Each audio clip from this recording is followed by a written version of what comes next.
All right, y'all, what's going on? It's Combo Breaker 99. I'm back with another post-fight discussion video. All right, y'all, so y'all know this was coming. Had to talk about this championship fight. I know we talked about the pay-per-view, but look, I had to go back and watch it. Third time was a charm. Third time was a charm for Larissa Pacheco. She finally got it done. She finally got a victory over Kayla Harrison. She finally captured that lightweight belt. Got her $1 million. Shout out to Larissa Pacheco. You know, I got to give her props, man. And she worked on a lot of good things going into this fight. You know, I watched her training. And, you know, after seeing her training leading up to this fight and just her performances in the other fights that she had worked up to this point, I could really see the improvements there. And, you know, it translated. It translated into the octagon. She was able to execute it. And this is what I'm talking about with fighters like Kayla Harrison. And this is what I mean by, look, when fighters are overhyped. Like, there are certain fighters I ride with up to the top. You know, that's why I always say I'm not overhyping them, because I'm telling y'all I see something in them that can get them there to the top. Like, even like Teresa Blader. People now saying, oh, Teresa Blader was overhyped. She ain't nothing. No, she's young. She's 20 years old, and she was undefeated up to that point against Natalia Silva. But there was always things that she needed to work on. I've always said that. I've never went on record to say she was championship material. No, I'm saying this girl has something about her that can get her there, right?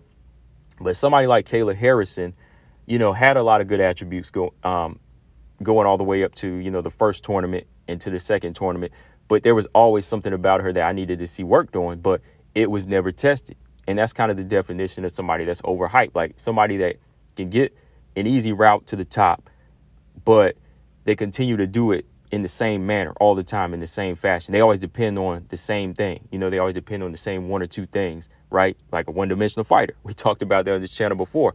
And that's kind of what I've seen in Kayla Harrison, right? I've always wanted to see her step out of the box, but she's never had the competition to step out of the box. That's why I could just never say, okay, just because she got a belt, I'm going to do like DC and say, oh, yeah, she could beat Chris, or she could beat Amanda, or she the best fighter in the world. No, like, there's no way, because she ain't never been tested. So some of y'all Kayla fans, y'all get emotional about that. But no, I'm just saying, look, this is what a fighter is. This is what an overhyped fighter is in there. You know, somebody that hasn't stepped out of the box and really tested their skills and never fought this tough competition. And now this is the proof. This was the proof Friday night. Y'all saw Kayla Harrison in there with a much more well-rounded Larissa Pacheco, somebody much more crafty with their grappling, somebody that was much more sharper with their striking, giving Kayla all kinds of problems in this fight.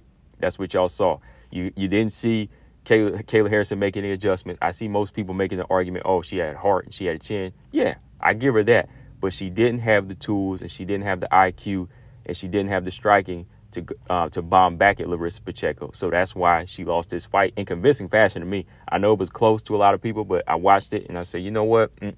I think Larissa Pacheco pretty much solidified this one. I mean, in the mid part of the fight, you know, she was kind of having her way. I thought she was owning Kayla Harrison and just pretty much was in a comfortable state, even on the ground. I never saw her in trouble, even on her back. Like, she was doing much better on her back than Kayla was doing on the top. You know, landing a lot of good shots. Even as she was stuffing takedowns, you know, she was using a lot of offense. You know, hammer fists. You know, she was clinching up, making Kayla Harrison exert a lot of energy. I was really impressed with this work. You know what I mean? So Larissa Pacheco really did work on being a well-rounded fighter, and that's another thing I said about fighting Kayla Harrison. Kayla Harrison, strong, very strong. But what happens when you don't have any other tools? When you just have speed and just judo? What happens when you face a well-rounded fighter, huh? What happens when you face a well-rounded fighter? I mean, y'all got to go back and watch Jessica Andrade versus Joanna, some fighters like that, somebody with good takedown defense and a good jab. I told you this would eventually come up when she steps out of the box. That's why I always said, like, okay, she might have a chance against Chris at 155, but even then, that's a big chance. I would still put money on Amanda Nunes or Chris Cyborg to beat Kayla Harrison, and this fight was proof why.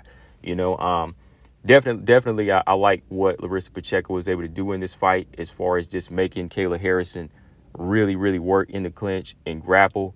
And somebody as big as Kayla Harrison, you already know that with that much muscle mass, she's gonna burn out quick. You know, especially if you push her, if you make her work harder than she wants to. She's used to working at her own pace. She's used to taking fights down and just ending it quick. You know, ending it quick. But the day she was going to have to push in a 5-round fight against somebody that was just as strong and had good takedown defense, this was the result. This was the result. I mean, real quick, we can go back and look at the fight. I mean, the first round, You could see Pacheco already trying to establish that strike, and she landed one good hard right hand, and Kayla, she took it well. So as soon as she took that shot, what did Kayla Harrison do? She said, okay, I ain't gonna stand because my strike is not that good. So she goes in for the takedown.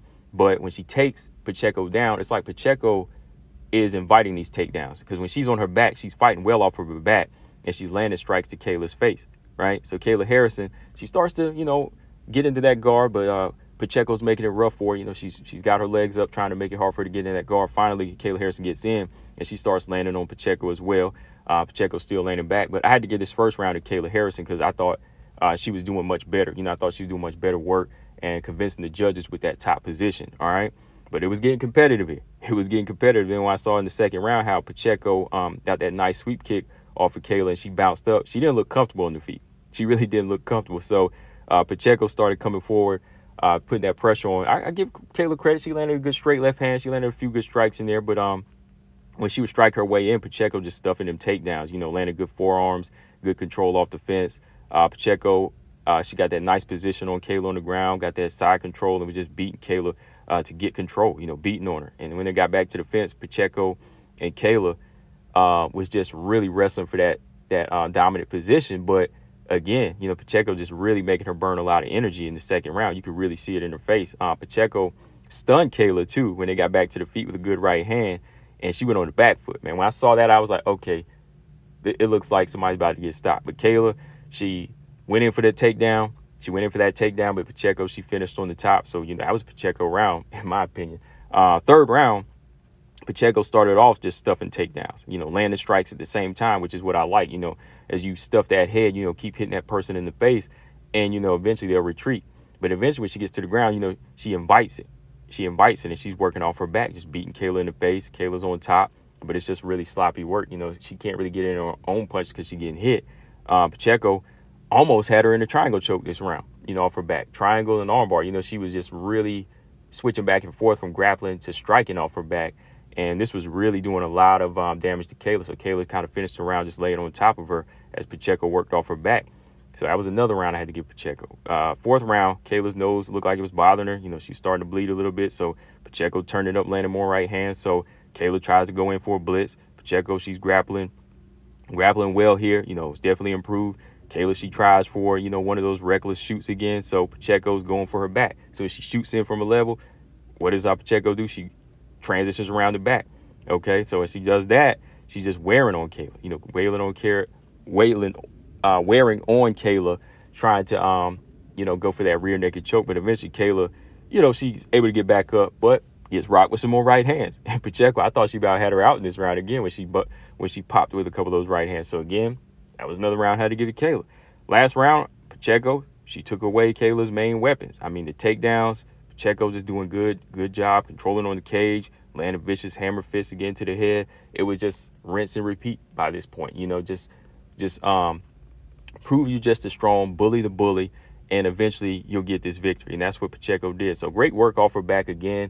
I just like how she was accepting it. It was kind of like, a rope-a-dope technique. If you like Floyd or Ali, lay on the rope and just let your opponent keep pressing on you and keep wearing on you like they doing something. Give them that illusion until eventually they wear down, and then boom, you start working. And that's kind of how she did. She invited the fight on her back, and she said, okay, Kayla's not really active on her back, and as long as I'm landing these shots, she won't really have anything to do. But at the same time, my grappling is on point, so I can transition. I can, get her in these positions. I can lay on her. I can clinch with her. I can make her overexert herself.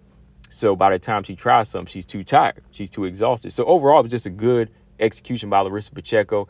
I believe Kayla Harrison got a good chin. She definitely has good punch resistance. But I didn't really expect Larissa Pacheco to go in here stop her like she did, these other girls like, what's her name? Olenek and Kolesnik. I didn't really expect her to go in there and stop her in that fashion because, Kayla can take these type of shots. But it all came down to the well-roundedness to Pacheco, and that's what I was kind of leaning towards in this fight. Like I said, I just went in this one to watch it, but I definitely believe Larissa Pacheco had a chance. Y'all can check my other videos. I said this is what Larissa Pacheco was going to look like because I'm the one that said that last time out where Larissa Pacheco had to pull out because of a weight issue. I thought that was kind of suspect. It was almost like they didn't want her to fight Kayla Harrison at that time. You know, like they knew Kayla was going to lose to her at that point. So when I heard that, I was like, you know what, Larissa Pacheco, she's probably going to come in here and get this victory this time around, you know. But the way it was close on the judges' scorecards, you know, it could have went in Kayla's favor. That's what I was scared of, you know, as far as, you know, the results popping up. You know, I was like, uh-oh, you know, they might not give it to Kayla. They might not give it to the rightful winner in Pacheco. But, yeah, man, overall, I thought it was a good fight. You know, I'm glad I did go back and check it out. I like what Larissa Pacheco brings to the table in this fight here. As for Kayla Harrison, like I said, man, you know, this day was coming. You know, if you continue to fight a certain level of fighters, you know, certain type of strikers that just don't have takedown defense or have good grappling, this is going to happen. You know, if you don't have these type of fighters that are going to push you and take you into deep waters. Training is one thing. You know, you can get in work with the GOAT all day long. You know, I mean, Amanda Nunes, right? You can get in work with the GOATs all day long and they can show you things. But when you get into the cage, it's a different story. It's a different story. So you actually have to be fighting these different type of looks to get better. You know what I mean? Like, you can learn so many different things, but if people are just being yes men, or they just letting you do what you want and just saying, oh yeah, you're doing good, then that's it. That's all you're going to learn. Like, you're not going to be able to deal with adversity, right? So yeah, from here, I don't know about Kayla Harrison. I mean, I've seen this before. The minute these fighters with these invincible auras, you know, the minute they lose, they can't deal with it. Whether you're talking about Ronda Rousey, Adrian Broner, you know, back to Adrian Broner, his first loss against Marcos Maidana, you know, he got handled. You know, he got humbled in there big time in a 12-round decision, and boom, he was out the ring. He was gone. You know, same with Ronda Rousey. You know, the minute she lost to Holly, boom, she was gone. Same thing here. Larissa Pacheco rightfully won the fight, and boom, Kayla Harrison's gone. You know, so I'm glad she did lose, and maybe this will be a good learning lesson for her. I hope, you know, she can take it. You know, I don't want to see anybody, you know, getting suicidal over a situation like this, but it's her own fault. It is definitely her own fault. Like, you're human. You know, I'm sick of, like, some of these athletes acting like they're untouchable. You know what I mean? Like, what makes some of the great fighters great is that they prepare for everything. You know, they prepare, like the Muhammad Ali's and in WMMA, Valentina Shevchenko. Like, they know they're not invincible. They know they can lose. That's why they prepare for everything. But if you come in this game thinking that, okay, I can just do one thing and nobody can stop me, I'm the queen, I'm the best, I'm invincible, and you ain't really fought nobody, really tested yourself, you know, the fall is going to be hard for you, and you earned it. You earned, just as much as you earned the belt, you earned the fall as well. All right. So when you're that cocky and that arrogant, you earned that belt to the top. Okay. For everything that you put in for it, okay, you got it because you deserved it. But when the fall is just as hard, you earn that 100%. All right. And I can say Kayla Harrison, she earned everything that she got that night. So she should have just took the L, you know, talk to the media like normal, take it a stride, and just live with it, you know, because, hey, you've been humbled. And then this ain't the last time we'll see this happen again. All right. But I got more to talk about this later on. Like I said, I definitely believe this is the definition of somebody that was overhyped and just didn't have the different looks to build him as a fighter. So, yeah, I knew the day was coming. Let me know what y'all think, guys. We'll talk more on my podcast coming up this week, Combo Breaker 99. I'm out. And also, yeah, Larissa Pacheco, I believe she won the fight 4 rounds to 1. 4 rounds to 1. Argue me on that. 4 rounds to 1 for Larissa Pacheco. I'm out. Subscribe. Peace.